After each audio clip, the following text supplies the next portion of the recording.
So when making a senior people or talent hire, what is a potential complication that feels entirely avoidable? So I think a good example is when the CEO isn't involved in the real crunch part of the interview process. So for example, the presentation or the task stage, or in some cases isn't actually involved in the interview process at all.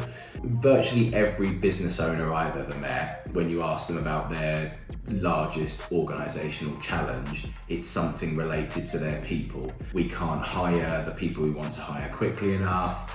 Our sales director isn't performing, our employees keep leaving to join competitors. And when you're making a senior talent acquisition hire, this is the person who's responsible for bringing those people into your business. And in the case of a senior people hire, they're responsible for that part, but also everything that comes thereafter associated with getting the best from them and retaining them. So the idea that that hire isn't important enough to necessitate and justify the CEO giving a portion of their time to being involved is stunning to me. As well as them not being able to play a really key role in making the hiring decision, their absence also speaks volumes in the eyes of the candidates, because from their perspective, they're thinking, well, this role clearly isn't held in that high regard. The downside of that, of course, is sometimes the best candidates can begin to have some concerns such that they withdraw from the process over that, because they want to go into a role where this function is going to be really valued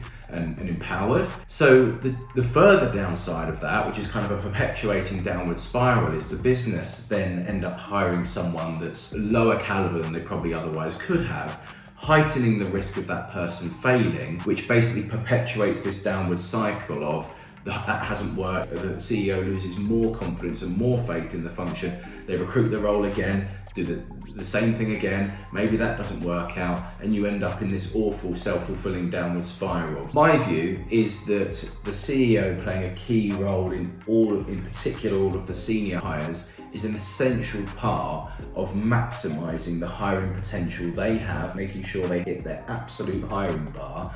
And if you do that, you build a great leadership team, and then they hire good people in beneath them, and those people stay.